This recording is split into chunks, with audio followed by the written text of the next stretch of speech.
तो गुरु जी का बहुत बहुत शुक्राना। जो वैसे तो मैंने सोचा था के पैलेस में ये सत्संग शेयर करेंगे, क्योंकि वहां पे संगत रहती है, तो ऐसा सत्संग है ये मेरा। तो आशा आंटी बोली कि यहाँ पे भी कम संगत रहेगी, लेकिन तुम बोलना।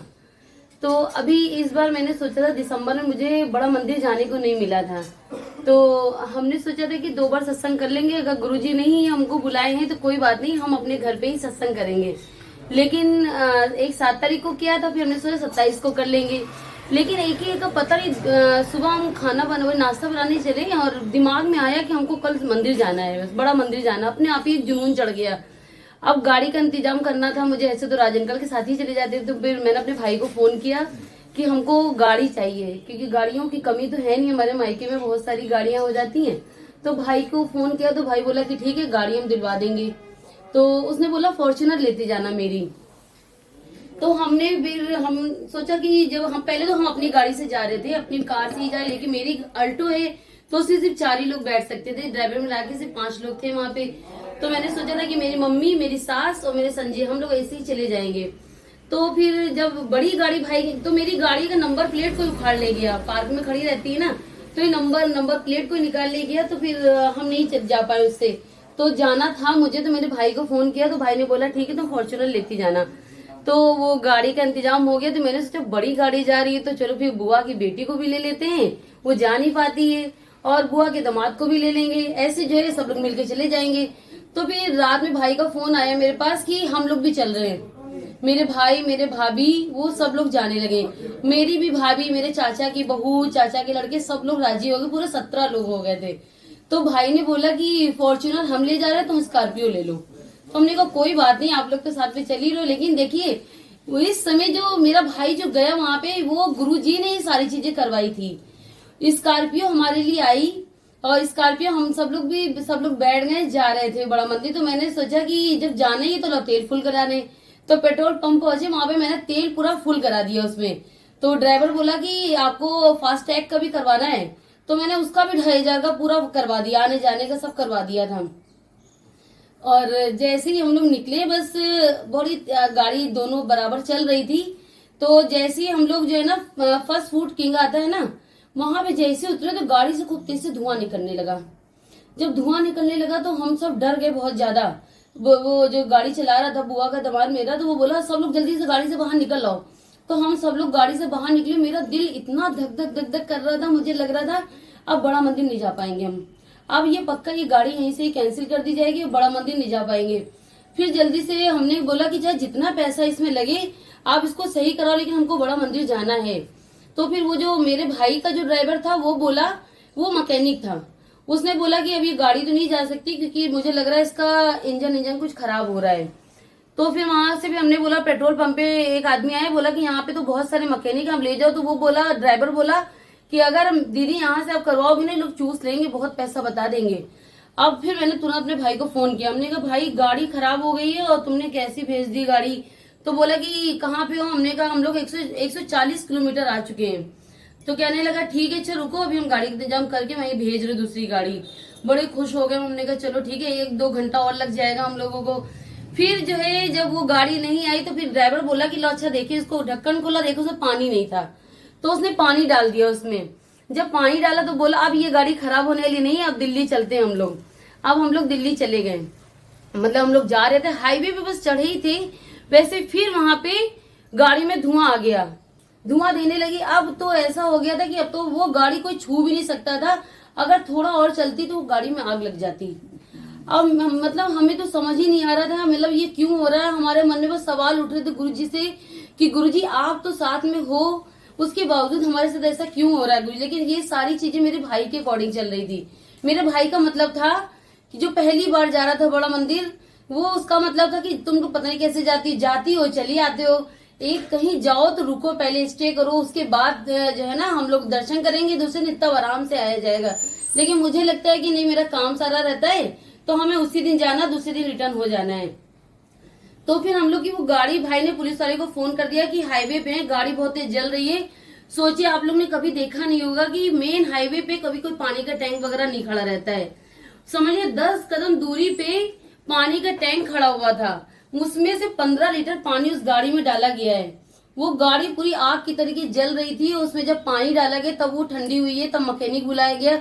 अब वो गाड़ी तो जाने के लायक थी नहीं, तो हम लोग को वहां पे 6 बज गया। 6 बजने के बाद फिर वहां से फिर हम लोग को दूसरी गाड़ी भाई ने करवा दी। जब दूसरी गाड़ी आई तो हम लोग उससे बड़ा मंदिर गए। तो अब ये हो रहा था कि अब 6 बजे निकले हैं तो बड़ा मंदिर तो बंद हो जाएगा। फिर एक हमारे दिमाग में आया कि एक दीपक अंकल ने मुझे नंबर दिया था वहां के वो सेवादार है। मैंने उनको कॉल करा। हमने कहा अंकल पहले तो राज अंकल से पूछा कि अंकल मंदिर कितने बजे तक खुला रहता है? बोले 9 बजे तक की आंटी खुला रहता है। फिर मैंने सोचा राज अंकल उनसे पूछ लिया, दीपक अंकल से। तो दीपक अंकल को फोन किया। मैंने कहा दीपक अंकल मंदिर हम लोग आ रहे थे, मैंने सारी सिचुएशन उनको बताई कि ऐसा ऐसा हमारे साथ हुआ है रास्ते में। तो हमसे बोले आंटी परेशान ना हो, 10 भी बज जाएगा तब भी आपके मत्था टिकवा देंगे हम। हमने कहा अंकल मतलब लंगर कर पाएंगे? तो कहने लगे आइए हम कोशिश करवा देंगे, आपका सब कुछ करवा देते हैं यहाँ पे। तो मैंने अपने भाई को फोन करा। भाई बोला कि पहुंच नहीं पाएंगे, चलो कहीं रूम लेके रुक लेते हैं हम लोग। तो फिर वो मतलब मना ही कर दिया था उसने। तो फिर हमने दीपक अंकल को फोन किया। हमने कहा अंकल मेरा भाई बोल रहा है कि 11 बज जाएगा हम लोग को आने में। वो बोल रहा कहीं रूम लेके स्टे कर लो। तो फिर वो बोले कि ठीक है आंटी, अगर ऐसा लग रहा तो आप लोग रुक जाओ, दूसरे दिन आ जाना। फिर उन्होंने हमको कॉल करके बोला कि वंदना आंटी आप परेशान मत होइए, आप जिस रूम में आप रुकना बस मुझे कॉल कर देना, वहां का लोकेशन भेज देना। आप कितने लोग हैं? मैंने बोला अंकल हम लोग 17 लोग हैं। तो बोले जिस रूम में भी रुकना, जहां पे भी रुकना, हम लोग पलवर पहुंच चुके थे। तो बोले जहां पे भी आप रुकना मुझे लोकेशन भेजना, हम आपका पूरा इंतजाम नाश्ता पानी चाय खाना सब कुछ करवा देंगे। हम यहाँ से आपको सारी चीजें वहीं होटल से अरेंज करवा देंगे।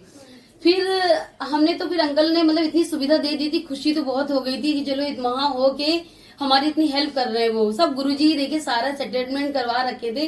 पहले हम लोग जा रहे थे, अगर भाई ना होता तो कैसे सारी चीजें हेल्प होती।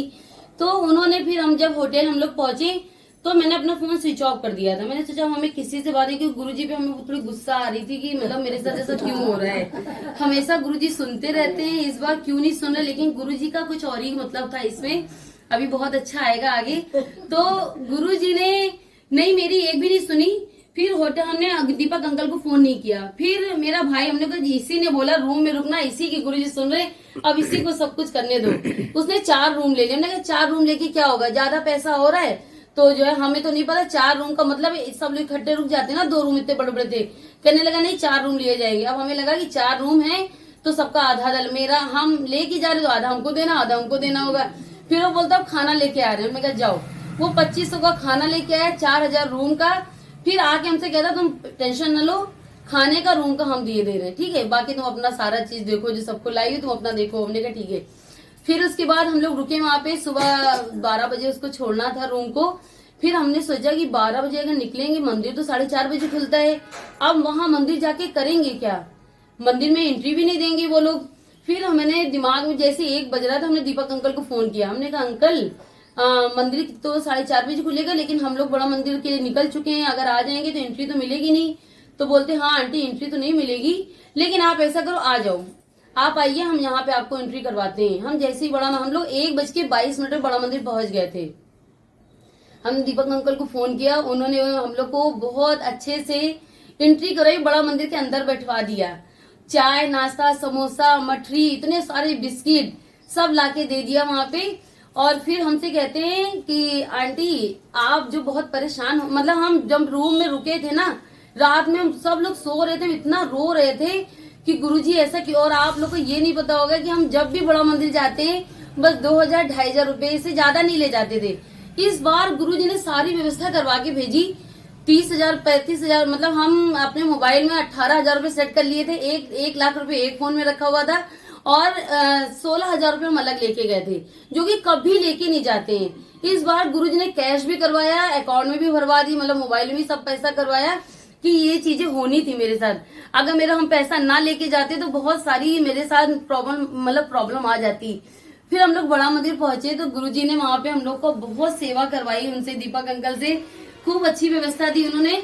फिर हम लोग सबसे आगे बैठे थे। हमने कहा, फिर अंकल आए मेरे पास, कहते वंदना आंटी आप बहुत परेशान हो रही थी, आपको मैं बताता हूँ कि गुरुजी की एक संगत थे जो गुरुजी के बहुत अच्छे वो सेवादार थे। तो वो प्लेन से आ रहे थे और गुरुजी ने उस प्लेन का इंजन खराब कर दिया था और उस प्लेन में 114 संगत थी और गुरुजी से वो भी जैसे आप गुरुजी से शिकायत कर रही थी वैसे वो भी कर रहे थे। वो सारी संगत के सामने हमसे बोल रहे थे दीपक अंकल कि जैसे आपकी गाड़ी का इंजन खराब हुआ है, अगर गाड़ी का इंजन ना खराब करते वो गाड़ी ब्लास्ट हो जाती, आप सब लोग मर जाते उसमें। ऐसे ही गुरुजी ने एक संगत के साथ किया था, सेवादार के साथ, जो प्लेन से आ रहा था संगत को लेके, तो उसका प्लेन इंजन खराब कर दिया था गुरुजी ने। अगर प्लेन का इंजन ना खराब होता तो वो भी ब्लास्ट हो जाता, वो भी सब मर जाते। तो गुरुजी ने प्लेन का इंजन खराब किया और सारे लोगों को सेफ रखा। वैसी चीज आपके साथ ही, लेकिन हम लोग को आने जाने में कोई परेशानी नहीं है। इतने अच्छे से दर्शन के लिए तो क्या बताएं, हम लोग तो अंदर नहीं बैठ पाए थे। और मेरा भाई जिसकी गुरुजी सुने जा रहे थे, मोनू की, वो बिल्कुल गुरुजी के पास बैठा, हम लोगों को नीचे बैठाया गया। ऐसे ऐसी चीजें गुरुजी ने करवाई। मतलब हमने सोचा था कि ये आंसर हमको गुरुजी वहीं पे ही देंगे, हमें पता है बड़ा मंदिर में ही आंसर मिलेगा। तो इसका आंसर हमें गुरुजी ने बड़ा मंदिर में ही दिया कि वो जो दीपक अंकल ने मुझे प्लेन वाली बात बताई ना, तब मेरा दिमाग थोड़ा सेट हो गया कि शायद मेरे लिए ऐसे ही कर रहे हैं कि अगर गाड़ी ना रुकती तो शायद कुछ भी हम लोग तो बचते ही ना, हम यहाँ खड़े यहाँ ना होते। तो ये चीजें गुरुजी ने करवाई थी उस दिन। मतलब इतना डर गए थे हम लोग। ये तो पता था कि गुरुजी अगर साथ है तो बाल भी बांका नहीं हो सकता है, ये तो विश्वास भी हो रहा था। बस यही चीजें थी कि गुरुजी ने बहुत साथ दिया था उस टाइम पे। मेरा भाई हमको बार बार कमेंट करता, एक तो वो पहली बार जा रहा था, वो कह रहा कि तुम तो कहती बहुत अच्छा लगता है, और बताओ इतनी परेशान है गुरुजी क्या कर रहे हैं। हमने कहा मेरे गुरुजी कर रहे हैं, तुम लोग की भलाई के लिए कर रहे हैं, अब ये तुम सबके गुरुजी हैं। तो बस यही सत्संग था जो गुरुजी ने इस बार किया है। जय गुरु। वैसे मैंने देखा जब पहली बार जाओ ना तो हमेशा दिक्कत है। हमारी ट्रेन एक घंटे करके लेट होती, सुबह रात के 11 बजे की ट्रेन थी, 5 बजे तक। जय गुरु जी। आज ही का एक है सत्संग, मेरी बेटी का डेली बात होती है बच्चों से, तो जहाँ बेटी रहती है बैंगलोर से थी, उसका फोन आया, बोली मम्मी आज पता है मैंने क्या देखा। मैंने कहा क्या? कहती आज सुबह आज उसकी एक डील होनी थी, जो एक बहुत समय से अपना एक जैसा वो मकान रही थी, डुप्लेक्स चाह रही थी, तो वो मिल नहीं रहा था, सेटिस्फाइड नहीं होती। आज वो फाइनल हो गया था, तो आज उसके साइन वाइन पेपर फॉर्मेलिटीज करने जाना था। तो बोली आज पता है ये डील भी साइन करनी है मुझे। और मैंने सुबह ही देखा कि हम मम्मी पापा और अंकित और हम वो बच्चे तिरुपति जा रहे हैं। हम लोग सोचे मम्मी आप लोग को भी तिरुपति दर्शन करने में आपका बहुत मन है, और तो हम लोग ने चलो जा रहे हैं। तो हम लोग को वहाँ बहुत लंबी लाइन लगी, तो पता नहीं कैसे आना, अभी हमारी ग्रैंड डॉटर्स हैं तो वो दोनों अंदर चली गई हैं। और हमने कहा वो जो सिक्योरिटी बाहर है, तो हमने बोला कि अरे बच्चे अंदर चले गए, या तो उनको बाहर भेजिए और या तो फिर मुझे जाऊंगा अंदर, कहीं इतनी भीड़ है। और जैसे बड़े मंदिर में होता है ना सेटअप कि थोड़ी देर बहुत रश है तो थोड़ी देर बैठा दिया गया, फिर उसी थीम पे, उसी मतलब कॉन्सेप्ट पे वहां पे जा रहे हैं दर्शन करने।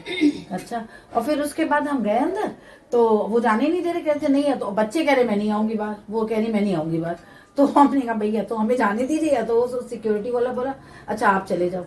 फिर गए, मैंने दर्शन किया, दर्शन कर रहे हैं, तिरुपति मंदिर है बाहर, और वहां पे व्हाइट कलर का बड़ा सा शिवलिंग है, और पिंक और रेड रोजेस से पूरा इतना बढ़िया डेकोरेशन है कि अगर वो पिक्चर होती तो हम क्लिक करते कि वो पॉसिबल होता, इतना सुंदर शिवलिंग के दर्शन। फिर हमने बाहर आए तो हमने कहा मम्मी का बहुत मन था, मम्मी नहीं आ पाई, तो हमने सिक्योरिटी से बोला, तो फिर अंकित मेरे सन इन लॉ और हम लोग सब लोग दर्शन करने गए। लेकिन मंदिर है वो तिरुपति, और दर्शन हो रहे हैं शिव जी के वहाँ। गुरु जी ने तुम्हें कह रही आज वो साइन करना है, उनके पास जाना डील को, उसको फाइनलाइज करना है। तो आज गुरु जी ने कहा बस सुबह तुम्हें ब्लेस कर दिया, एवरीथिंग विल बी फाइन, बस अच्छा है।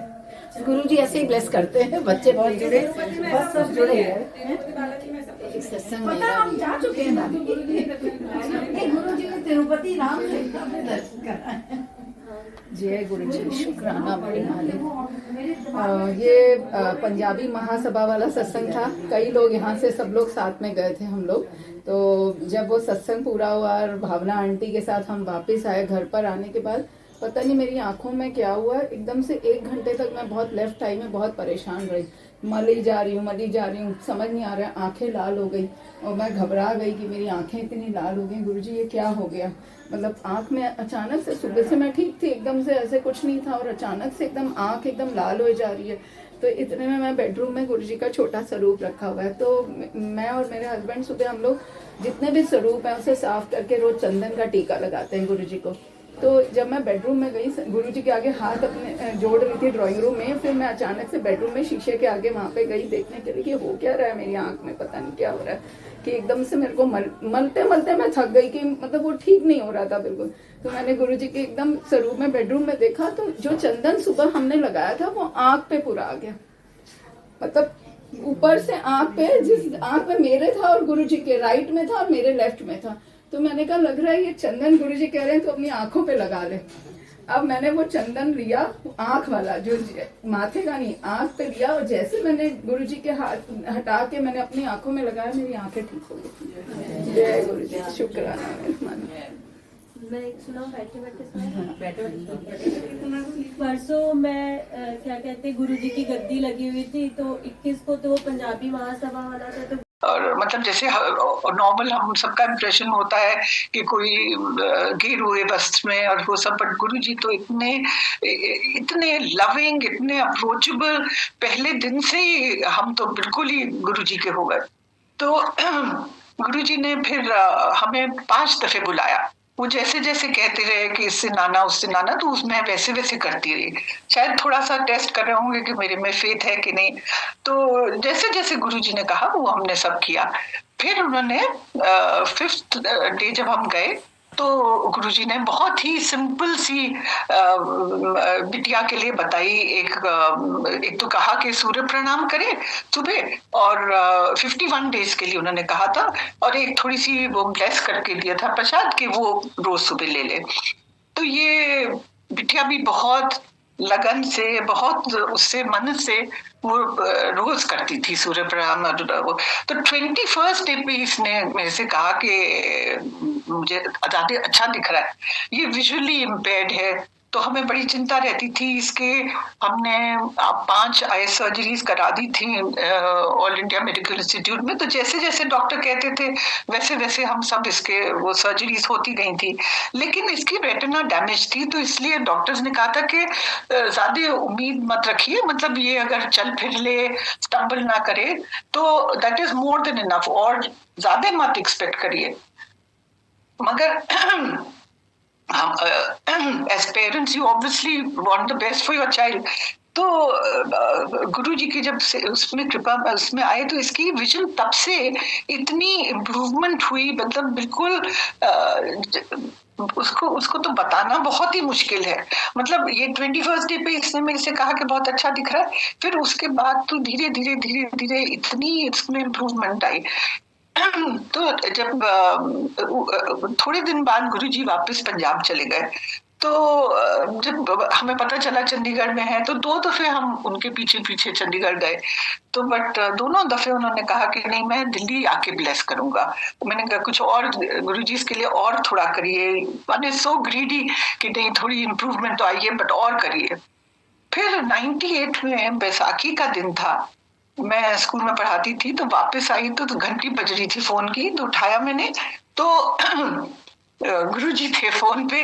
उन्होंने कहा कि गुरुजी बोल रहा हूँ, शाम को फंक्शन है, तो एम्पायर स्टेट का उन्होंने एड्रेस दिया कि वहां पे आ जाना। तो बहुत ही खुश कि गुरुजी फोन कर रहे हैं, गुरुजी बुला रहे हैं हमें।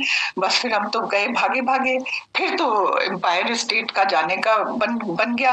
तो अब हम गुरुजी के फिर मैं पीछे पड़ गई कि गुरुजी आपने कहा था दिल्ली आके वो करेंगे ब्लेसिस को। कहा हाँ बताएंगे करेंगे। तो ऐसे थोड़ा 1 आध महीना निकल गया। जून में गुरुजी ने एक दिन मेरे से कहा कि मैं परसों आऊंगा एंड घर पे आके उसको बिटिया को ब्लेस करूंगा। एंड इतने गुरुजी सिंपल थे, इतनी मतलब कैसे उनकी तारीफ करें, कितना अंडरस्टैंडिंग थे। मैं कहा बस कुछ लोग बुला लेना एंड कड़ा प्रसाद बना लेना, थोड़ा सा चाय और कड़ा प्रसाद। मतलब इतने वो तो कभी कुछ डिमांड ही नहीं करते थे, सिर्फ ये कड़ा प्रसाद, बस प्रसाद के लिए उन्होंने ये कहा। तो हमने वैसे ही जैसे उन्होंने कहा था, हमने पहले ऐसे कहीं सत्संग देखे नहीं थे और मुझे इतना पता भी नहीं था। किसी ने कहा कि गुरुजी को पकौड़े बहुत पसंद है, तो हमने कहा सोचा चलो हलवे के साथ, कड़ा प्रसाद के साथ में पकौड़े भी रख लेते हैं। तो बस that was it was so simple. And Guruji ने जो उस दिन इस पे कृपा बरसाई है, वो तो बहुत ही मुश्किल है उसका बताना। वो इसकी मेरे को टेक्स्ट बुक्स इनलार्ज करानी पड़ती थी। हम इसको न्यूज़पेपर पढ़ने के लिए इंकरेज करते थे, तो ये मतलब हेडिंग्स पढ़ लेती थी, अंदर वो न्यूज आइटम नहीं पढ़ पाती थी, छोटा बहुत होता है फ्रेंड। और फिर हमने सोचा था इसको ये 10th ओपन स्कूल से कराएं, तो उसकी टेक्स्ट बुक्स भी एक हफ्ते पहले आई थी हमारे पास। एंड ये वो इतना छोटा प्रिंट होता है कि ये पढ़ नहीं पा रही थी, तो मैं बड़ी डिप्रेस थी कि सोचा है ये करवाएंगे इसको, मगर ये कैसे, ये तो ये पढ़ ही नहीं पा रही है। आप यकीन नहीं मारेंगे, जिस दिन गुरुजी ने चरण रखे उसकी नेक्स्ट मॉर्निंग ये बच्चा, मतलब उस दिन तो हमें बहुत ही बढ़िया, बहुत अच्छा लगा। और जितने थोड़े से लोग थे, थोड़े गुरुजी भी इतने रिलैक्स और इतनी कृपा करी कि अगले दिन सुबह ये लड़की कुछ पढ़ के सुना रही थी। तो मुझे लगा कि ये शायद उसमें कुछ टीवी पे सुन रही है न्यूज और उसको सुना रही है मुझे वो करके। बट फिर मैंने ध्यान से देखा कि तो न्यूज़पेपर इसके हाथ में, जो वो न्यूज प्रिंट इतने कोशिश हम करते थे, नहीं पढ़ रही थी, नहीं पढ़ पाती थी, वो इसने पूरा पढ़ के सुना दिया। एंड नॉट ओनली दैट, वो जो टेक्स्ट बुक्स जो मंगा के रखी थी, जो एक हफ्ते पहले मैं देख रही थी और डिप्रेस हो रही थी कि नहीं, उसने उस बुक में से भी न्यूज का, मुझे लगा कि तुक्का इसने लगा दिया कि सुन के आई है और उगल रही है, मगर वो देखा तो वो बुक टेक्स्ट बुक में से भी पढ़ रही है। तो इतनी गुरुजी ने ओवरनाइट इसको ब्लेसिंग्स दी कि ये बिल्कुल ही, मतलब इतना छोटा प्रिंट एकदम से पढ़ने लगी। कहाँ मुझे 0.50 साइज का वो कराना पड़ता था A5 शीट पे इसकी सारी टेक्स्ट बुक मिला। और इतना तो गुरुजी कहते थे कि मेडिकल साइंस तो फेल हो गई, मैंने तो प्रैक्टिकल में करके दिखाया। और वाकई में गुरुजी ने प्रैक्टिकल में करके दिखाया। मतलब the doctors had said very clearly, जैसे मैंने बताया कि वो उन्होंने कहा था कि कुछ भी मतलब पढ़ने की तो उन्होंने बात ही नहीं करी। उन्होंने कहा कि गिरे पड़े ना तो आप सोचिए कि बहुत है, मगर कहाँ वो और कहाँ फिर ये कितना गुरुजी ने इसको आगे ले गए।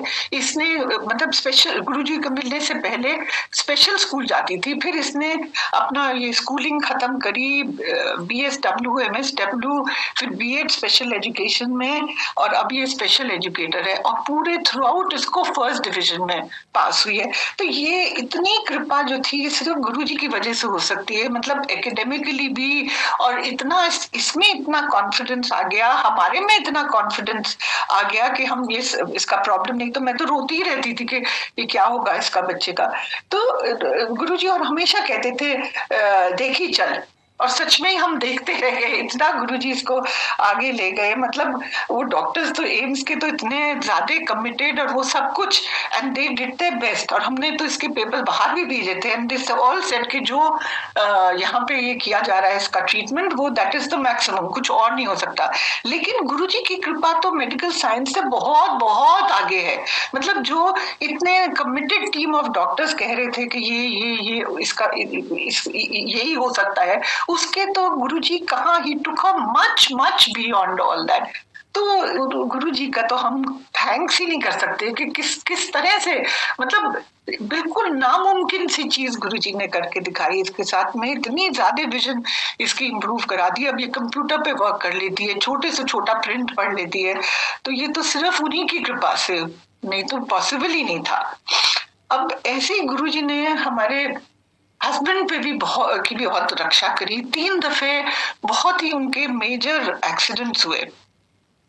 एक तो 2001 में आप लोगों को ध्यान होगा, पार्लियामेंट पे टेररिस्ट अटैक हुआ था। तो उस दिन पार्लियामेंट हाउस में ने किसी से मिलने जाना था।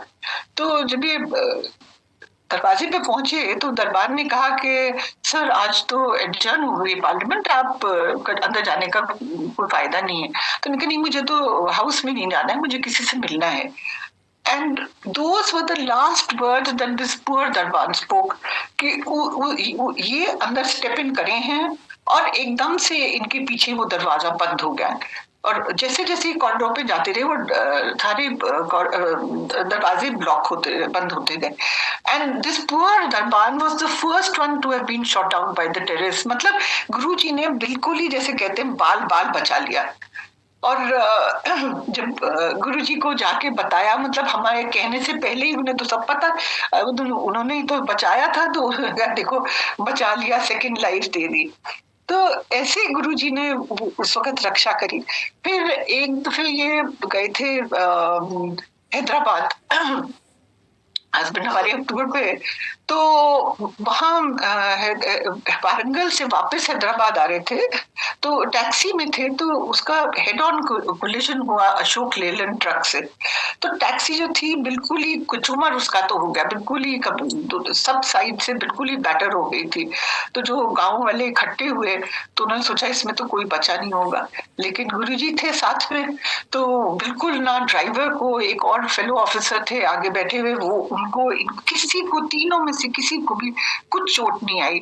थोड़ा सा बस एक इनका जो आगे का टूथ है वो थोड़ा सा चिप हो गया, और ऐसा गुरुजी ने कृपा करी कि बिल्कुल मतलब थोड़ी देर के लिए, 10 मिनट के लिए ही डोज्ड ऑफ थे। तो इन्हें तो पता ही नहीं चला कि क्या हुआ। ये जब ये गाड़ी रुकी तो उन्हें दिखाई दी क्या ये ऐसे डायमंड जैसे सारे में फैले हुए हैं, तो देखा टैक्सी ऐसी बुरी तरह से वो हो गई, तो मतलब रियलाइज ही नहीं किया इतना मेजर एक्सीडेंट हो गया, और गुरु जी ने बिल्कुल अनस्केथ इनको उसमें निकाल दिया उसमें से। ऐसे फिर तीसरी दफे ये श्रीनगर में पोस्टेड थे, तो शाम को एक गोल्फ कोर्स जो वहां का था उसमें वॉक के लिए चले गए। तो थोड़ी ऐसा ट्वाइलाइट सी हो गई थी, गलती करी, थोड़ी देर हो गई थी, बट इन्होंने सोचा इतना सेफ एरिया है तो कुछ यहाँ पे कोई ऐसी बात नहीं घबराहट की। तो थोड़ी दूर जब ये कोई 2.5 किलोमीटर गेट से अंदर आ गए तो इन्होंने देखा कि कोई फरी सा एनिमल इनकी तरफ आ रहा था। तो नहीं ताज्जुब हुआ कि इतना प्रोटेक्टेड एरिया है, इसमें कैसे डॉगी कैसे आ गया। जब वो पास आया 2 फीट ही दूर था तो इन्होंने देखा कि वो तो लेपर्ड है, तो और वो बिल्कुल अपनी टेल स्विच कर रहा जैसे रेडी टू पाउंस। एंड अब इनको और कुछ सूझा नहीं, और ये इनके पास मोबाइल भी नहीं था, और सिक्योरिटी सब वो गेट के बाहर 2.5 किलोमीटर दूर। अब इन्हें कुछ नहीं सूझा, इन्होंने सिर्फ शू शू कर दी, और वो पता नहीं कैसे वो गुरुजी ने उसको वापस, वो मतलब ये अपने निकल के आ गए यू टर्न लेके पूरा का पूरा वापस, और हर वक्त इनको लग रहा कि ये पीछे से अटैक करेगा, वो नेप ऑफ द नेक पे शायद अटैक करता है लेपर्ड, बट कुछ भी नहीं हुआ। गुरुजी बहुत कहते थे शेर वाली कहानी सुना, तो वो गुरुजी ने तब भी बचा लिया। तो तीनों दफे, एक दफे उन्होंने कहा सेकंड लाइफ, देखा 2 दफे कहा देखा बचा लिया। तो ऐसी गुरुजी की कृपा रही है। फिर 2015 में इन्हें हार्ट अटैक हुआ था, एंड 2 आर्टरीज ब्लॉक थी 80%। तो वो भी देखिए गुरुजी ने इतना स्मूथली सब करा दिया। जिस दिन इन्हें अटैक आए तो हम यहाँ पे पास में हमारे घर के हॉस्पिटल एक है, तो उसमें ले गए थे। तो छोटा सा हॉस्पिटल है, तो उन्होंने कहा कि तो इस वक्त ही इनको अटैक हो रहा है, तो वी सजेस्ट कि आप बड़े उसमें ले जाइए हॉस्पिटल। तो हम लोग गुड़गांव में हैं, तो मुझे वही ध्यान आ रहा था अपने दिल्ली हॉस्पिटल्स का, गवर्नमेंट हॉस्पिटल का। तो फिर उन्होंने राय दी कि नहीं यहाँ नहीं, यहाँ पे पारस हॉस्पिटल है उसमें ले जाइए, हम फिक्स कर देते हैं। अब ये देखिए कि गुरुजी ने कैसे, मतलब आई कांट इमेजिन कि डॉक्टर जो था, जब हम पहुंचे एम्बुलेंस वगैरह सब अरेंज हो गई, तो जब पहुंचे तो the doctor was waiting at the door, emergency के डोर पे इनका इंतजार, और फटाफट उन्होंने वो सारे इको और ये वो करके फिर वो कहा कि एंजियोग्राफी करनी पड़ेगी, वो भी within half an hour all that was done.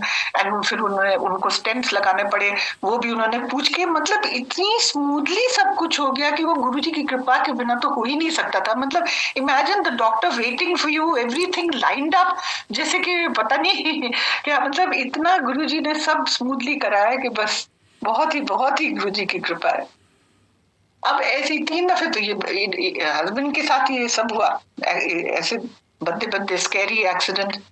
फिर हमारे बेटे के भी 2 बहुत ही सीरियस एक्सीडेंट्स हुए थे। एक वो कॉलेज में था, 2006 की बात है, तो मोटरसाइकिल पे ही वाज राइडिंग पिलियन, और पीछे से एक मारुति कार इनको टकरा गई। इन्होंने यू टर्न लिया था, एंड एकदम से पीछे से वो करके, और ये इसको पेवमेंट पे ये जाके गिरा, और इसकी वो नेक पे इंजरी आई जो 2nd वर्टिब्रे पे, और वो डॉक्टर ने बाद में बताया कि मतलब बिल्कुल हेयर्स ब्रेथ से वो बचा पैरालिसिस से। अगर जरा सा भी 1 सेंटीमीटर भी लेफ्ट पे होता तो ये ही would have been paralysed for life. तो गुरुजी ही बचा सकते थे। ऐसी चीज तो मतलब कैसे कैसे इतने स्केरी वाली चीजों से उन्होंने बचाया है। फिर एक दफे ये 2012 में बेटा नौकरी कर रहा था, तो गुड़गांव से मतलब दिल्ली से वापस गुड़गांव आ रहा था, तो गेट्स अपने चला रहा था, तो पता नहीं वेदर इसकी जरा सी नींद लग गई या ओवर स्पीड कर रहा था। तो रात के कोई 10:30-11 बजे थे, तो कार जो थी वो ऐसे समरसॉल्ट लिए उसने 3 ऐसे कलाबाजी, और बिल्कुल यूं सीधी जाके खड़ी हो गई। तो पीछे कुछ जो लोग आ रहे थे तो उन्होंने सोचा कि ये तो नहीं बचा होगा इसमें से कोई, बट इसने वेरी क्लेवरली इसने वो अपनी सीट बेल्ट खोली और खिड़की में से निकल के बाहर आ गया। तो फिर वो जो पीछे बच्चे आ रहे थे उन्होंने फोन करा मुझे कि ऐसे ऐसे हो गया आंटी, बट आप फिक्र मत करिए, वो बिल्कुल ठीक है, बट गाड़ी बिल्कुल आपकी गई, हम उसको घर लेके आ रहे हैं। और आप यकीन में जब घर आया ये, तो मैंने देखा कि बस हाथ पे थोड़े से इसके वो थे स्प्लिंटर्स शीशे के, और जरा सा आधा सेकंड में वो ब्रश ऑफ कर दिए तो वो भी निकल गया। अब मैं ऐसी सिचुएशन से गुरुजी ने निकाला है हमें। मेरा भी 2011 में एक एक्सीडेंट हुआ। हम यहाँ से गुड़गांव से टैक्सी एक थी, मैं स्कूल में पढ़ाती थी दिल्ली में, तो टैक्सी में 3 बच्चे भी हुआ करते थे। तो उस दिन हमारा जो यूजुअल ड्राइवर था वो नहीं था, उसको कुछ काम था, तो उसने अपने भतीजे को भेज दिया था। वो जरा ओवर स्पीड कर रहा था। 3 दफे उसको मैंने टोका कि भाई नहीं इतनी तेज मत चलाओ, हम टाइम पे है, मगर वो नहीं माना। बिल्कुल स्कूल के पास ही पहुंच गए थे, तो ये हैबिटेट सेंटर वाले क्रॉसिंग पे उसने ही जंप द रेड लाइट, और उधर दूसरी तरफ से वो रेड लाइन बस आ रही थी, तो वो तो ठीक आ रही थी, तो वो it came and crashed into the taxi, और टैक्सी गई 3 किलोमीटर ऑपोजिट डायरेक्शन में। और जब रुकी तो इतना, बच्चे तो चीख ही रहे थे, मेरे को लगा मेरी पीठ गई, टूट गई बिल्कुल, and I thought this is the end. इतना मतलब बिल्कुल बहुत बहुत दर्द हो रहा। जब रुकी तो एक सज्जन आए, तो पूछने लगे आप कैसी हैं, तो मैंने कहा मुझे तो लगता है मेरी पीठ गई, पर प्लीज ये बच्चों को जरा पूछ लीजिए। और ये हमारी टैक्सी भी बिल्कुल ऐसे साइड पे से केव इन हो गई, शीशे सारे टूट गए। तो कहने के नहीं बच्चे तो ठीक है, थोड़े हिस्टेरिकल थे, चिल्ला रहे थे। तो उनका जो अगला स्टेटमेंट था वो इतना सरप्राइजिंग। उन्होंने कहा, ma'am why are you worried, आप तो गुरुजी के जाती हैं, मैं तो एक ही दफे गया हूँ, बट आप तो बहुत जाती हैं, he is going to take care of you, आप क्यों चिंता करें। और जो उनका वो कहना था, और ऐसे जैसे मेरे तो फ्रेश लीज ऑफ लाइफ आ गई। फटाफट मैंने वो करा, मोबाइल निकाला, बच्चों को दिया, और मुझे ये ताज्जुब कि ये इन्हें कैसे पता कि मैं गुरुजी के जाती हूँ। हम गुरुजी ने हमें वो छोटे छोटे पेंडेंट्स एक दफे दिए थे, तो वो पहनते, तो वो साड़ी में तो हमेशा अंदर ही होता पल्ले के, बट वो हो सकता है झटके से बाहर मत, इतना छोटा, और शीशे टूटे हुए टैक्सी के, और वो उन्होंने कैसे, और मैंने उनको कभी नहीं देखा। उसके बाद भी मैं देखती रही, मुझे कभी आज तक वो नहीं सज्जन दिखे, मगर वो उन्होंने ऐसे कैसे कह दिया कि आप तो जाती रहती, उन्हें कैसे पता कौन, वो साक्षात गुरुजी ही आए होंगे बचाने। फिर उन्होंने कहा कि मैं आपके लिए क्या कर सकता हूँ, मैं मूलचंद ले जाऊं, मूलचंद वहां से हॉस्पिटल बहुत पास था। नहीं हमारे वो वहां पे विलिंगटन हॉस्पिटल में पुराने वो ऑर्थोपीडिक है, जान पहचान के, प्लीज। अब it was very unreasonable of me, वहां से उस पॉइंट से आरएमएल तो कम से कम 8-10 किलोमीटर तो होगा, और दिल्ली में कौन बॉदर करता है। बट वो बेचारे, उन्होंने नहीं मेरे पास कार है, मैं अपनी कार लाता हूँ, फिर मेरे से खिसका नहीं जा रहा था, बड़ी मुश्किल से उनकी कार में वो हुए। फिर हॉस्पिटल पहुंचते ही उन्होंने व्हील चेयर अरेंज करी, जिस डॉक्टर को मैं कह रही थी उनके लिए कॉल करवाई, और फिर पूछने लगे कि अब मैं जाऊं, तो मैं कहा प्लीज जरा सा और इंतजार कर लीजिए जी, बच्चों के कोई गार्डियन या पेरेंट्स आ जाए, फिर आप चले जाइए। तो फिर हमारे पुराने नेबर थे, वो आ गए थे, हमने अपने घर भी इन्फॉर्म कर दिया था, तो इन लोग को तो टाइम लगता गुड़गांव से पहुंचने में, वो फौरन आ गए। तो उनसे फिर मैंने कहा कि आप इनका प्लीज नंबर ले लीजिए, मैंने तो बहुत थैंक्स कर दिया। फिर मुझे वहां पे हॉस्पिटल में रहना पड़ा कोई 21 दिन। तो उस दौरान बेटा भी और भाई भी ट्राई करते रहे इनका नंबर। तो पहले आता था आउट ऑफ रेंज, और फिर जब 1.5 महीने बाद मेरे बेटे को नंबर मिला तो उन्होंने कहा कि इस नाम का तो यहाँ पे कोई भी नहीं है। और वो देखिए उनका नाम और उनका एड्रेस, उनका टेलीफोन नंबर सब हमारी FIR में भी लिखवाया गया था, वो मेरे पास भी कॉपी है। तो मतलब बट कभी और जो एड्रेस दिया था वहां भी हमने चेक किया, मतलब इतना कभी उनका पता नहीं चला। तो वो कौन होते? तो साक्षात गुरुजी थे जो आके हमें बचा गए। तो इस तरह से गुरुजी की ब्लेसिंग्स तो पूरी फैमिली पे। मदर को भी कैंसर हो गया था, उनका भी एकदम से डिटेक्ट हुआ। तो हम गुरुजी के पास गए, बहुत परेशान कि ऐसे डॉक्टर ने कहा है इमीडिएट सर्जरी। तो उन्होंने कहा नहीं कोई चिंता की लोड नहीं है, ये कटवा दो और बस। एंड श्योर इनफ उनको तो फिर कीमो की भी जरूरत नहीं पड़ी थी, बस वो सर्जरी हो गई। तो ऐसे बहुत गुरुजी ने सबके ऊपर, पूरी फैमिली पे बहुत कृपा करी है। मतलब सो मच सो कि जैसे हमारी जो हेल्प है, डोमेस्टिक हेल्प, उनको भी मतलब गुरुजी के लिए तो सब एक समान थे। वो कुछ नहीं बॉदर करते थे किसका। जब एक दफे गुरुजी हमारे आए थे, घर आए थे, तो हमारा जो कुक था उसके फादर को टीबी हुई थी। तो वो जिस दिन आए हैं उससे एक दिन पहले घर आ गए थे कि हॉस्पिटल से उनको डिस्चार्ज कर दिया गया, ये कह के कि अब कुछ नहीं हो सकता, इनको घर ले जाओ। तो उसने मेरे से कहा कि प्लीज गुरुजी मेरे फादर को ब्लेस करेंगे। मैंने कहा क्यों नहीं करेंगे, जरूर करेंगे।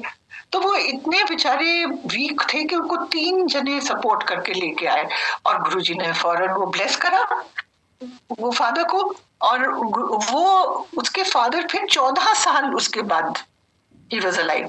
एंड इतना कि वो पेड़ वेड़ भी चढ़ने, नेपाली थे तो नेपाल वापस चले गए और पेड़ वेड़ भी चढ़ने लगे। तो इतना गुरुजी की ब्लेसिंग्स इतनी दूर दूर तक, बहुत एक ऐसी। जब कश्मीर में पोस्टेड थे हमारे हस्बैंड, तो एक उनका जो कुक था उसके ब्रदर की किडनी एकदम से फेल हो गई। तो उसने मेरे से कहा कि मैडम आप इतनी गुरुजी की वो करती थी तो प्लीज मेरे भाई को भी गुरुजी ठीक कर देंगे। तो मैं कहा जरूर मैं कर दूंगी। तो उस दिन जब हम शाम को वहां पे गए एम्पायर स्टेट, तो गुरुजी, अब मैं सोच ही रही थी कि कैसे कहूँ गुरुजी से, कैसे पूछूं कि इसके भाई को कब बुलाऊं, कैसे बुलाऊं क्या। तो जैसे गुरुजी तो मन ही पढ़ लेते थे, अंतर्यामी थे। आउट ऑफ द ब्लू एकदम उन्होंने मेरे से पूछा कि माथुर का खाना कौन बनाता है वहां कौन ख्याल रखता है कश्मीर में। तो he gave me an opening. मतलब मैं सोच ही रही थी कि कैसे वो करूं। तो मैंने गुरुजी को बताया, मैंने कहा गुरुजी हरमीत। और फिर मैं फटाफट बताया कि ऐसे इसके फोन आया था, उसके भाई को ये प्रॉब्लम है और वो वहां पे कह रहे हैं कि किडनी ट्रांसप्लांट करनी पड़ेगी या डायलिसिस, तो प्लीज आप कृपा अपनी बरसाइए। तो उन्होंने फौरन बता दिया कि हाँ, I think it was a weekend, Saturday था कि संडे। तो उन्होंने कहा हाँ थर्सडे को बुला लें। एंड वो पहुंच गए और गुरुजी ने उनको भी ब्लेस कर दिया, उनको भी कुछ सारी उनकी प्रॉब्लम भी ठीक हो गई। तो ऐसे गुरुजी के तो इतने सत्संग हैं, वो गुरुजी की तो एंडलेस कृपा दूर दूर तक, मतलब रिलेटिव्स, फ्रेंड्स, फैमिली सब बहुत ही गुरुजी ने सबको तर कर दिया। अब थोड़ी सी लर्निंग जो कुछ हमारी मंद बुद्धि ने हमें बताया है कि शायद गुरुजी चाहते होंगे, जो हमने सीखा है वो कुछ मैं शेयर करना चाहूंगी। गुरुजी तो कोई प्रवचन नहीं देते थे, वो कोई ऐसे फास्ट और रिचुअल्स में बिलीव नहीं करते थे। हमसे तो सिर्फ उन्होंने कहा था कि मंत्र जाप करो 8, वो भी सिर्फ 8 दफे। और मेरे बहुत पूछने पे उन्होंने कहा था कि शिव पुराण का 1 अध्याय पढ़ने के लिए। अब ये तो कितनी सिंपल चीज है। तो गुरुजी की फिलॉसफी तो एक वे ऑफ लाइफ थी। वो ये कहते थे अच्छे कर्म करो, अच्छे इंसान बनो। अब ये देखिए ये कितनी बड़ी चीज है कि अगर आप अच्छे कर्म करेंगे, अच्छे इंसान बनेंगे, तो that is the essence of religion. I mean, that is the essence of being a good person, a good human being. तो कितनी बड़ी बात, कितनी सिंपली गुरु जी कह गए कि ये करे तो तुमको कोई कुछ प्रॉब्लम ही नहीं रहेगा अगर सभी हम अपनी तरफ से बेस्ट करते रहे तो that's the best, the essence of all spirituality. अब शिव पुराण में लिखा है, ईश्वर के रूप, गुण, नाम में अपनी पूजा और जप से रुचि बढ़ाना मनन है। महादेव जी के नाम को बराबर जप करना कीर्तन है। दृढ़ हो भगवान संबंधी शब्दों को कानों से सुनना, उसे चित्त में स्थिर करना श्रवण है। जब सत्संग में बैठकर श्रवण कीर्तन कर लें जिससे आत्मा पवित्र हो जाती है। गुरुजी हमसे यही करवाते थे। जब मंदिर में पहले शब्द सुनवाते थे और वो बिल्कुल इंसिस्ट करते थे कि बिल्कुल शांति से क्वाइटली, उस वक्त कोई बात नहीं कर सकता था। फिर एक्सपीरियंसेस शेयर करवाते थे। इन सब के जरिए हम कीर्तन, श्रवण और मनन करते थे। यही सत्संग की सिग्निफिकेंस है। और सत्संग के थ्रू तो ब्लेसिंग्स दोनों के लिए हैं, देने वाले के लिए भी और सुनने वाले के लिए भी। तो ये गुरुजी का एक जरिया था जिससे वो ब्लेस करते थे हमें। तो और गुरुजी की ब्लेसिंग्स जो थी वो उनके प्रसाद के थ्रू आती थी। अब ये मुझे भी बहुत टाइम लगा समझने में। गुरुजी ने एक दफे शिवरात्रि में, आई थिंक इट वाज 2001, तो शिवरात्रि पे कहा बड़े मंदिर आना। तो हम वहां जाके बैठे तो गुरुजी ने कहा जाओ लंगर, मुझे इशारा करके बुलाया, कहा जाओ लंगर खा के आओ।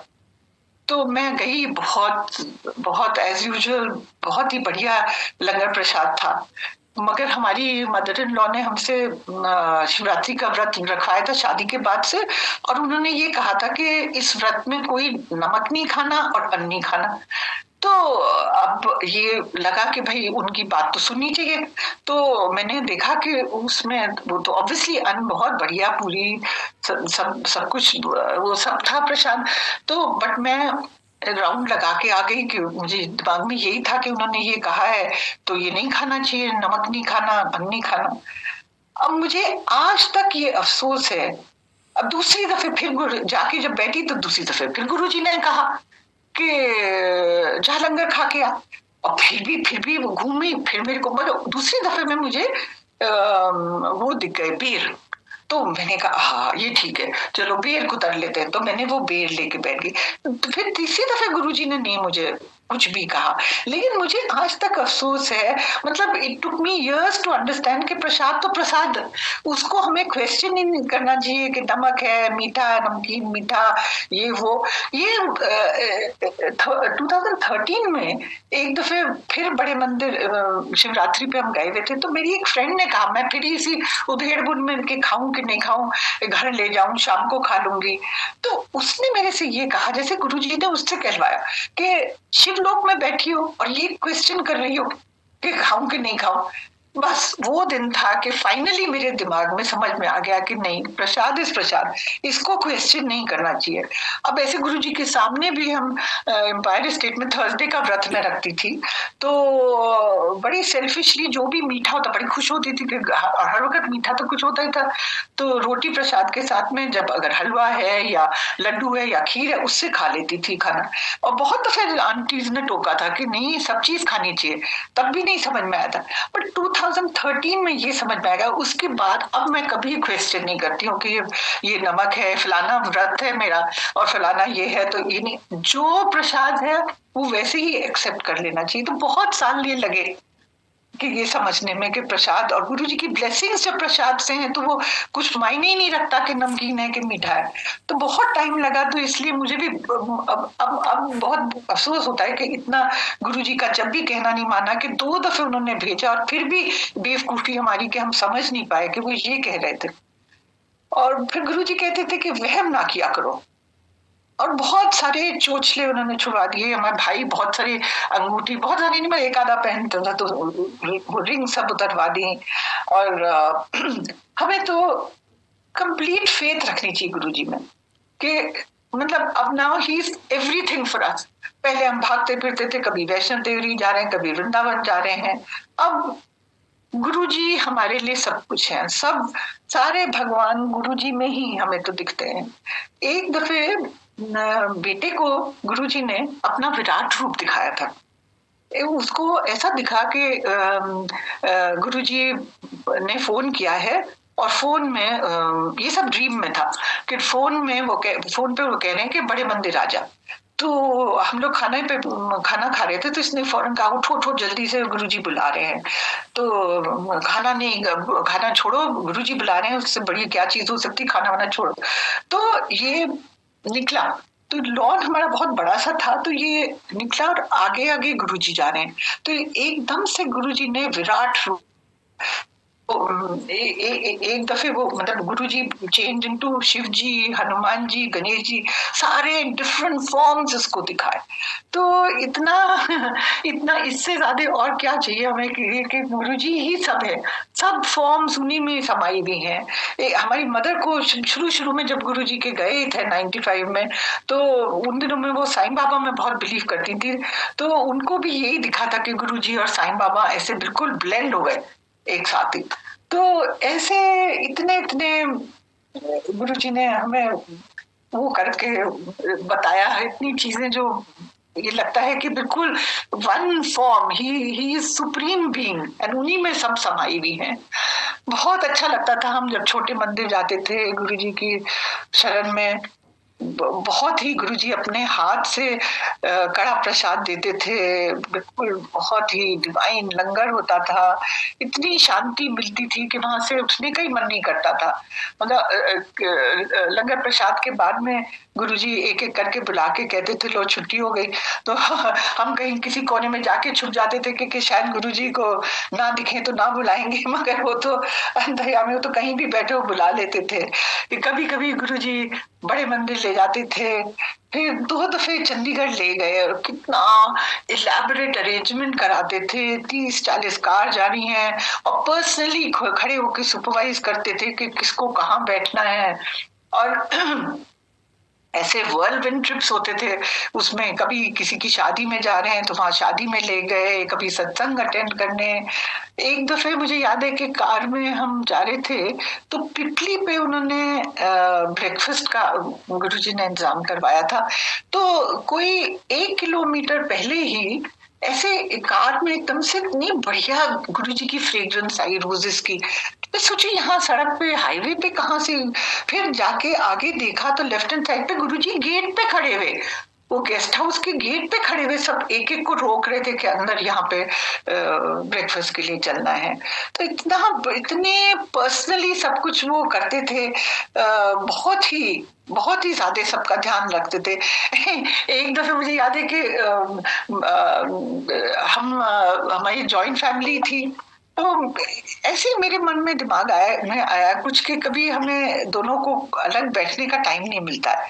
तो अब यकीन है उसके 2-4 दिन बाद ये गुरुजी हमें चंडीगढ़ ले जा रहे थे। तो उन्होंने इतनी मतलब 30-40 कार जा रही हैं, सब पैक्ड जा रही हैं, और पता नहीं उस दफे उन्होंने एक अलग से बड़ी बढ़िया हमारे को लग्जरी कार दे दी और हम दोनों पूरे रास्ते बैठे हुए अकेले गए हुए। कितनी जल्दी, मतलब मेरे दिमाग में ये थॉट आया और देखिए कैसे गुरुजी ने वो कर दिया कि वी गॉट 4-5 आवर्स टुगेदर। तो बहुत ही गुरुजी तो ऐसे एक एक चीज का इतना ध्यान रखते थे कि वो बता ही नहीं सकते। अब जब लंगर के टाइम पे, शबद के टाइम पे तो सब बिल्कुल इंसिस्ट करते थे कि सब चुपचाप सुने। फिर langar time was a great leveller, उसमें गुरुजी हमें एहसास दिलाते थे कि हम पूरी सब एक फैमिली हैं, और मतलब जिनके साथ भी हम बैठते थे उनसे अपना सब सुख दुख शेयर कर रहे हैं। तो कभी कोई है कभी कोई है, तो कोई मतलब उस वक्त भी दैट वाज बॉन्डिंग टाइम। मतलब इतनी जब तक एक दूसरे को हम लोग जानते नहीं थे, मगर उस टाइम पे बैठ के बात करके तो हमें एहसास होता था कि there's lot of bonding and closeness। तो गुरुजी वो बहुत अच्छे से वो करवाते थे। एंड कभी कभी एक्सपीरियंसेस शेयर करने के लिए कहते थे, रोज नहीं, कभी कभी कहते थे। एंड शुरू में कुछ थोड़ा स्ट्रेंज लगता था, बट फिर बाद में हमने रियलाइज किया कि इसमें blessings are both for the giver and the receiver. मतलब उन्हें कुछ जरूरत थोड़ी थी अपनी वो सुनने की, वो तो हमें को वो तो एक उनका जरिया था हमें ब्लेस करने का, तो हमें ब्लेस करने का। एंड जो वो कहलवाते हैं वो किसी ना किसी के लिए कुछ ना कुछ स्पेसिफिक रेलेवेंस रखता है, तो फिर वो रिसीवर भी ब्लेस हो रहा है, संगत भी ब्लेस हो रही है। तो इस तरह से उनकी इतनी असीम कृपा रहती थी। एंड कभी कभी वो हमसे किसी को नाम से कह के बुलवाते थे कि उनको लेके आना, एंड वो भी he always knew, there would be some kind of a problem, किसी का कोई health issue, generally health issues होते थे, and he would know about it and he would ask for that person to come। तो हम लेके जाते थे जब वो कहते थे। तो बट गुरुजी बहुत ही अनडिमांडिंग थे। कभी भी कुछ तो हम लोग तो कुछ भी सेवा नहीं कर सकते थे, मतलब कुछ भी नहीं मांगते थे, सिर्फ ये कहते थे कि हमें तो ये कहा था हफ्ते में एक दफे आ जाओ। एक दफे ऐसा हुआ कि उन्होंने कहा कि 2 दिन, आई थिंक वेडनेसडे था, कौन सा दिन था, उन्होंने वीकेंड के लिए कहा, नहीं शायद फ्राइडे था, उन्होंने अगले दिन सैटरडे के लिए कहा कि ये बिटिया के लिए कि तांबे का लोटा लेके आना, मैं ब्लेस करूंगा। तो और as luck would have it, वो सैटरडे को मेरे हस्बैंड जयपुर जा रहे थे टूर पे, तो उस पर ये, वैसे तो कभी भी मैं इनके साथ नहीं जाती थी, बट उस दफे इन्होंने मेरे से कहा था कि तुम भी साथ चलना। तो एक दफे तो हम, गुरुजी ने कहा कल तो सुन के बाहर आ गए। बाहर आए तो फिर हम आपस में बात करने लगे कि अरे गुरुजी से कोई बात नहीं, कह देते हैं कि इस बार ही नहीं, मतलब सैटरडे नहीं, हम संडे आ जाएं क्या। तो 1-1.5 दिन के लिए जा रहे थे, तो संडे शाम को वापस आ जाए। तो हिम्मत करके हम वापस गए और फिर गुरुजी से कहा कि गुरुजी ऐसे ऐसे है। तो गुरुजी ने बस अपना हाथ हिला दिया ऐसे डमरू की तरह। तो हम निकल आए, हमने सोचा कि गुरुजी को बता दिया, बस दैट इज इनफ। बट गुरुजी की मर्जी के बिना तो कुछ भी नहीं हो सकता। तो फिर उस नेक्स्ट मॉर्निंग ही पता चला कि जो जिनके साथ मीटिंग थी, जो चेयरपर्सन थे, उनकी mother in law had passed away, तो वो मीटिंग कैंसिल हो गई। तो फिर हम जैसे गुरुजी ने कहा था वैसे हम पहुंच गए। बट गुरुजी ने मुझे इतना डांटा कि महापुरुषों की बात को नहीं काटते हैं, एंड बहुत मुझे, मतलब इतने जोर के डांटा कि मेरा रोना निकल आया कि सबके सामने ऐसे डांट। बट उनकी तो डांट में भी एक ब्लेसिंग थी, मतलब वो बात ठीक कह रहे थे कि उन्होंने जब कहा था तो वो मुझे उसका वो करना चाहिए था, पालन करना चाहिए था, मुझे उसमें वो नहीं निकालनी चाहिए थी, नुक्ताचीनी नहीं करनी चाहिए थी कि ये ऐसे नहीं है, आज नहीं और कल। तो इस तरह, बट लेकिन गुरुजी उस वक्त डांटा मुझे वो समझाने के लिए, लेकिन वो गुस्से कभी नहीं होते थे। फिर 2-3 दिन बाद ही उन्होंने कहा कि मैं घर आऊंगा, घर आके ब्लेस करूंगा। तो वो तो मतलब that was even more of a blessing for us, because फिर वो दूसरी दफे घर आए, फिर और उनकी कृपा बरसी।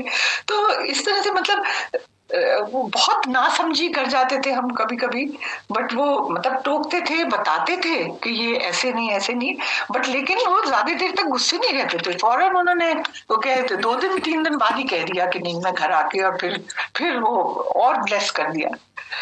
तो हमें गुरुजी के मतलब जो सत्संग कर रहे हैं वो तो बता ही रहे कैसे ब्लेसिंग्स दोनों के लिए गिविंग, जो दे रहा है जो सुन रहा है, ऐसे हमें शब्द भी बड़े ध्यान से सुनने चाहिए, उसमें भी हमें बहुत दफे आंसर मिल जाता है। एक दफे गुरुजी ने हमारे फादर बहुत कीन थे, उन्होंने गुड़गांव में घर बनाया था, तो उन्होंने कहा था कि गृह प्रवेश हम गुरुजी आपके आने से करेंगे, आप चरण रखिए तो वो हम गृह प्रवेश हमारा होगा। तो एक दिन उन्होंने कहा कि मेरे से कहा, मुझे बुला के बैरिस्टेड कहा कि परसों फादर को बता दे कि मैं गुरुजी के आएंगे, एंड नहीं तुम ही इंतजाम करना, फादर को तंग नहीं करना। और उन्होंने मेरे से ये कहा कि रिश्तेदारा नानू इकट्ठा कर ली। मुझे मतलब उनको लगा होगा कि मतलब मैं ज्यादा ऐसे करके कर लेती हूँ, बट उनका असली मतलब जो मुझे अब समझ में आता है उस वक्त मुझे अटपटा लगा कि क्यों ऐसे गुरुजी कह रहे हैं कि रिश्तेदारों को नहीं। फिर मुझे समझ में आया कि ये गुरुजी का ये मतलब था कि जब एक जना भी मंदिर आता है तो वो पूरी क्लैन को गुरुजी ब्लेस कर देते हैं। तो वो ये चाह रहे थे कि नए लोग आए ताकि और फैमिलीज को ब्लेस किए। तो कई दफे हमें इतने साल लग जाते हैं कि समझने में कि गुरुजी का क्या मतलब हो सकता है। वो ये उनका मतलब नहीं था कि अपने रिश्तेदारों को नहीं, बट उनका ये था कि और लोगों को बुलाओ तो और लोग ब्लेस होंगे। तो ये थोड़ी सी चीजें थी। एक मुझे और ध्यान आ रहा है कि हमारी मदर की जब सर्जरी हुई तो जब वो अंदर सर्जरी के लिए चली गई तो जो हमारा सबसे छोटा भाई सिद्धार्थ, तो वो उसने सोचा कि जितनी देर सर्जरी होती है तो गुरुजी का जाप करते, मंत्र जाप।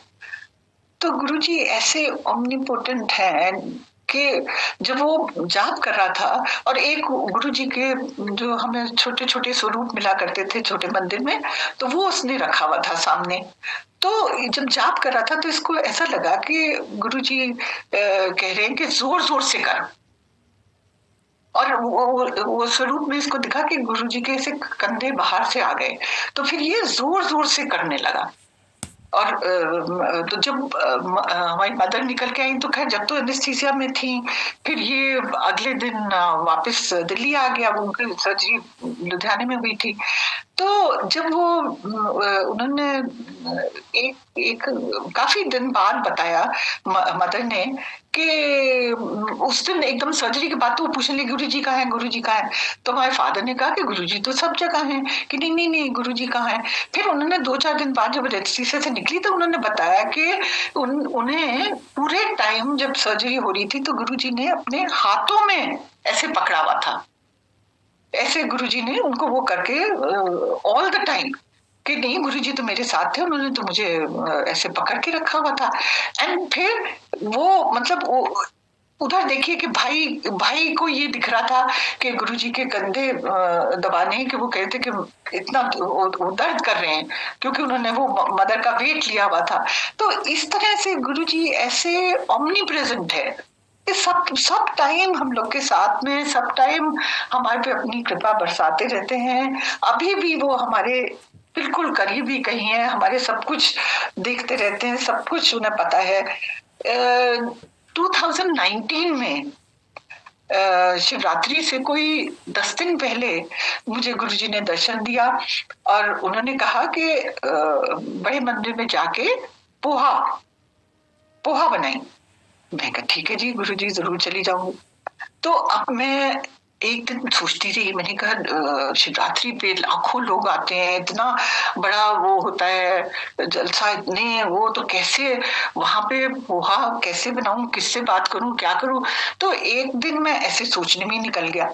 फिर मैंने अपने छोटे भाई सिद्धार्थ से कहा कि ऐसे ऐसे सपना आया, क्या करें। तो उसने कहा कि गौरव अंकल से बात करो। मैं कही ये भी ठीक है। तो गौरव अंकल से बात करी, शाम की बात थी, तो मैंने उनसे बात करी तो उन्होंने कहा फौरन कोई प्रॉब्लम नहीं है, आप आ जाना यहाँ पे। कुछ टाइम बताया कि 11:30 बजे मंदिर में, और यहाँ पे गुरुजी के किचन में बना देना, 8-10 लोगों को वो सेवादार को डिस्ट्रीब्यूट करा देंगे। मैं कहा ठीक है जी। तो उसी रात, अब मैंने वापस भाई को नहीं बताया कि ये मुझे गौरव अंकल से ये बात हुई है। उसी दिन रात को गुरुजी ने भाई को दर्शन दिए। वो उससे ये कहा कि बहन को बोल कि 200 पोर्शन, मतलब इतने गुरुजी सिंपल और स्पेसिफिक इंस्ट्रक्शंस देते थे कि 200 लोगों के लिए सिंगल हेल्पिंग का पोहा बनाए।